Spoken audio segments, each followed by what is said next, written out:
भगवान श्री राम की अयोध्या नगरी में भव्य राम मंदिर करोड़ों हिंदू भक्तों का आस्था का सबसे पवित्र केंद्र बन चुका है। हर रोज लाखों भक्त रामलला के चरणों में अपना चढ़ावा चढ़ाते हैं। नकद, सोने चांदी के सिक्के और आभूषण। ये चढ़ावा सीधे मंदिर के विकास और भक्तों की सुविधा के साथ साथ गरीबों के कल्याण हेतु उपयोग किए जाते हैं। लेकिन जून 2026 में जो खुलासा हुआ उसने पूरे देश की आस्था को झकझोर कर रख दिया। राम मंदिर की 35 दान पेटियों से करोड़ों रुपए की चोरी और गड़बड़ी के गंभीर आरोप लगे हैं। शुरुआती रिपोर्ट में 7 करोड़ का जिक्र है, जबकि कुछ दावों में आंकड़ा 200 करोड़ के पार पहुंचने की उम्मीद है। एसआईटी की जांच में चंपत राय समेत 17 लोगों को आरोपी बनाया गया है। जैसे जैसे मामला आगे बढ़ा, चंपत राय पर कार्रवाई की संभावना और बढ़ गई और उन्होंने तत्काल इस्तीफा दे दिया। इनके साथ साथ 8 कर्मचारियों पर गिरफ्तारी भी की गई। सीसीटीवी फुटेज में छेड़छाड़ और कर्मचारियों के घर से बरामद नगद, सोना चांदी, नकली आभूषण रखने जैसे खुलासे आ रहे हैं। तो दोस्तों, आज हम इस पूरे मामले को शुरुआत से लेकर अब तक की जांच एक एक करके विस्तार से समझेंगे। आखिर सच्चाई क्या है,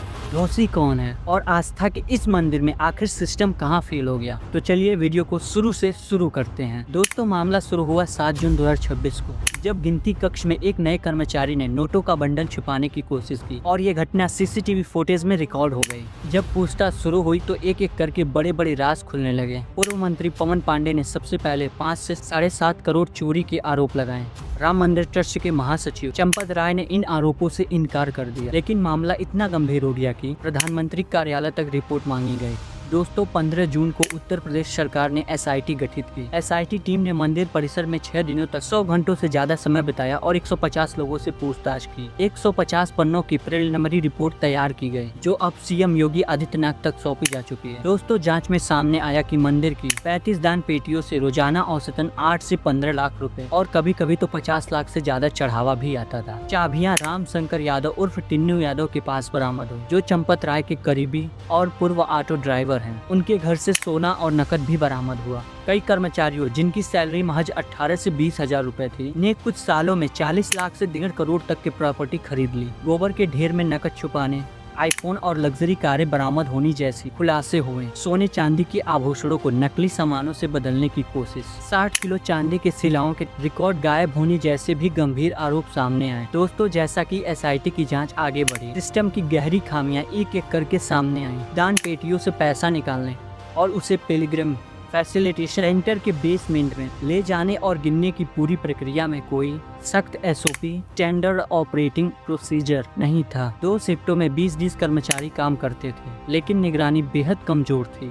सीसीटीवी फुटेज सिर्फ 45 दिनों तक ही सेव रहता था। उससे पुराना डाटा ऑटोमेटिक डिलीट हो जाता था। कई फुटेज में छेड़छाड़ के सबूत मिले, स्किंग नहीं होती थी। कर्मचारी कैमरे के सामने होकर काम करते थे। दोस्तों, 2020 के ऑडिट में ही कैश हैंडलिंग की कमियां बताई गई थी, लेकिन कोई सुधार नहीं हुआ। दोस्तों, एसआईटी ने 17 लोगों को आरोपी बनाया, जिनमें चंपत राय महासचिव, डॉक्टर अनिल मिश्रा ट्रस्टी, गोपाल राव व्यवस्थापक और टिन्नू यादव जैसे कई गिनती कर्मचारी शामिल हैं। जैसे जैसे जांच बढ़ती गई और रिपोर्ट के आधार पर 25 जून 2026 को एफआईआर दर्ज की गई।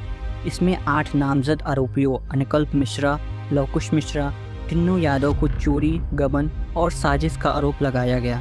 पुलिस ने सभी 8 को तुरंत गिरफ्तार कर लिया और इनसे करीब 80 लाख रुपए बरामद किए गए। मामले की गंभीरता देखते हुए ट्रस्ट महासचिव चंपत राय ने इस्तीफा भी दे दिया।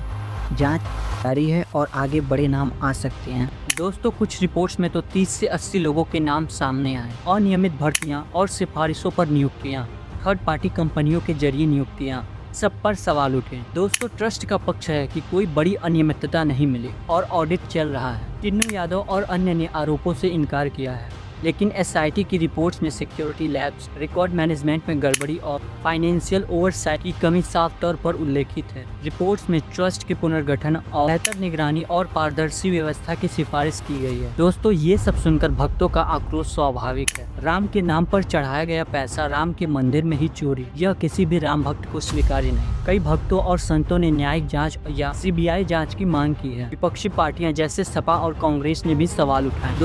मर्यादा पुरुषोत्तम राम के चढ़ावे में अगर कोई बात हुई है तो कैमरा बंद करके आपस में बातचीत कर लें और कैमरा बंद करके आंखें बंद करके जो चढ़ावा चोरी हो वो बंद कर दो। भगवान प्रभु श्री राम। दोस्तों दूसरी तरफ योगी सरकार और ट्रस्ट का कहना है कि जांच निष्पक्ष हो रही है और दोषियों को बख्शा नहीं जाएगा। दोस्तों राम मंदिर सिर्फ एक इमारत नहीं बल्कि करोड़ों भारतीयों की श्रद्धा का प्रतीक है। ऐसे आरोप बेहद दुखद है, लेकिन सच्चाई सामने आने से ही आस्था मजबूत होगी। SIT की फाइनल रिपोर्ट और आगे की जांच, FIR, गिरफ्तारियां और रिकवरी पर पूरी नजर रखेंगे। दोषी साबित होने पर सख्त सजा जरूरी है, चाहे कोई भी हो। साथ ही मंदिर ट्रस्ट में पारदर्शिता, मजबूत CCTV, रेगुलर ऑडिट और सख्त SOP की जरूरत है, ताकि भविष्य में ऐसा दोबारा ना हो। दोस्तों आप क्या सोचते हो? कमेंट में अपनी राय जरूर दें। क्या यह कोई सिस्टम की गलती थी या संगठित घोटाला, राजनीतिक साजिश या आस्था से खिलवाड़? दोस्तों वीडियो पसंद आए तो वीडियो को लाइक, चैनल को सब्सक्राइब और शेयर करें और ऐसे ही इन्फॉर्मेटिव वीडियोस के लिए आप हमारे चैनल से जुड़े रहें। तब तक आप अपना बहुत ख्याल रखें। मिलते हैं नेक्स्ट वीडियो में। जय हिंद, जय भारत।